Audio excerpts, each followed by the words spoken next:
In ancient times, there lived a people along the southern coast of Canaan known as the Philistines. These people were exiled by King Nebuchadnezzar II from Mesopotamia.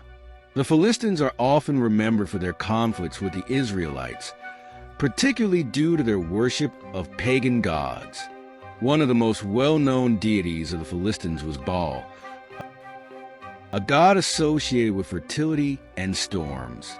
Many may recognize Baal from the Bible, where he is frequently mentioned as an enemy of the Israelites.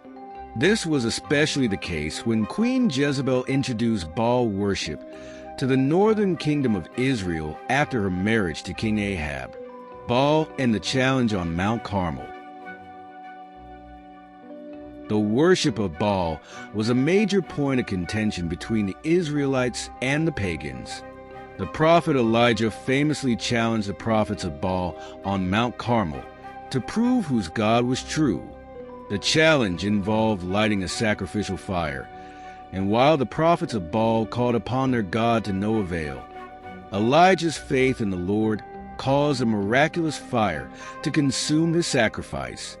This event highlighted the failure of Baal to respond, solidifying the idea that the pagan god was impotent in comparison to the power of the Hebrew God. Beelzebub and the demonology connection. While Baal is often cited as a significant figure in the pagan pantheon, another entity related to Baal was the demon Beelzebub or Beelzebub. This association is often seen in the Bible, particularly in the second book of Kings.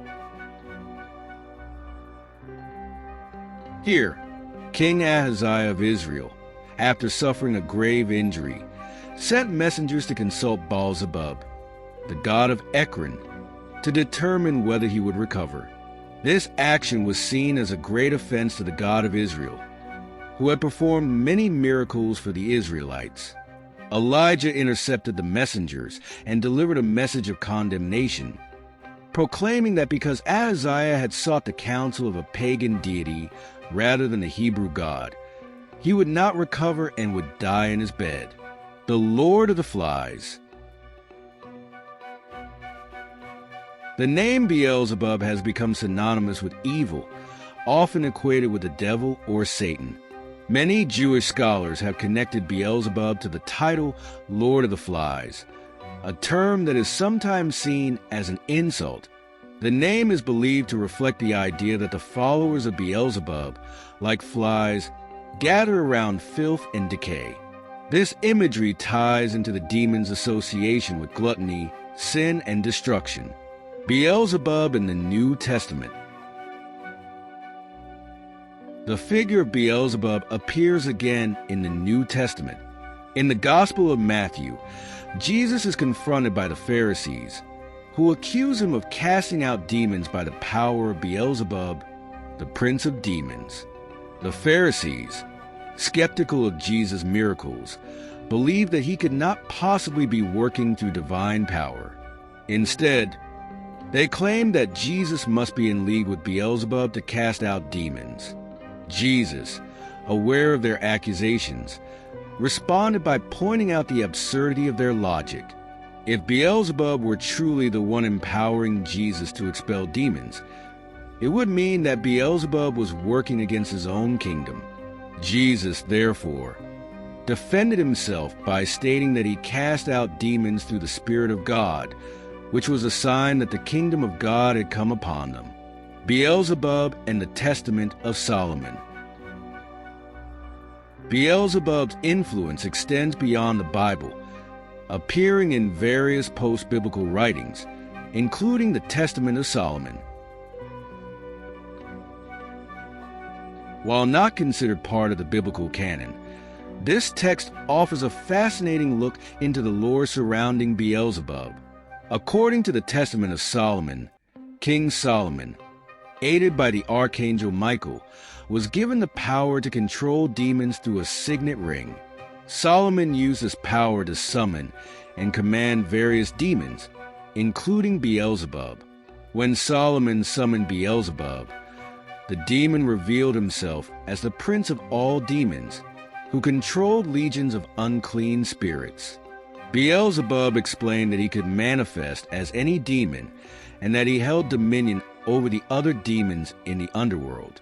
Solomon also learned that Beelzebub had a son who haunted the Red Sea, but the demon refused to reveal his identity.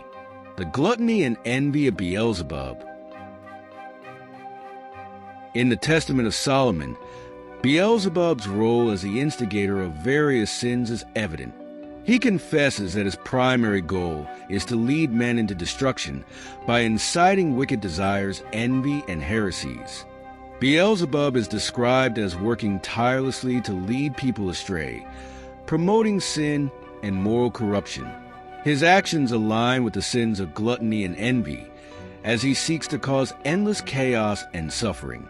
Demonologists, such as Peter Binsfield, have classified Beelzebub as one of the 7 princes of hell, with a particular focus on gluttony. In this framework, Beelzebub embodies the excessive desire for indulgence and destruction. Other interpretations link Beelzebub to the sin of envy, as he sows discord and jealousy among men, encouraging them to commit sinful acts. The influence of Beelzebub in later demonology. Throughout history, Beelzebub has been a prominent figure in the study of demonology. While some view him as an allegory or insult aimed at the Philistines, others consider him to be a powerful and influential demon. In 17th century demonological works, such as those written by French Inquisitor Sebastian Mark, Beelzebub was regarded as a prince in heaven before his fall from grace. Along with Lucifer, Beelzebub was said to have been one of the first angels cast out of heaven, becoming a leader of the fallen angels. The idea of a demonic trinity, consisting of Lucifer, Beelzebub, and another demon, Azazel, is popularized in works like John Milton's Paradise Lost, where these demons are portrayed as the central figures of evil in the Christian tradition. In this narrative, Beelzebub stands as the second in command, just beneath Lucifer, and plays a significant role in leading the rebellion against God. Beelzebub in popular culture.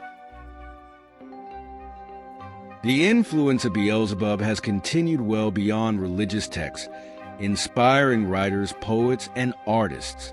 His characterization as a demon of gluttony and envy has been explored in numerous works of literature, movies, and even video games.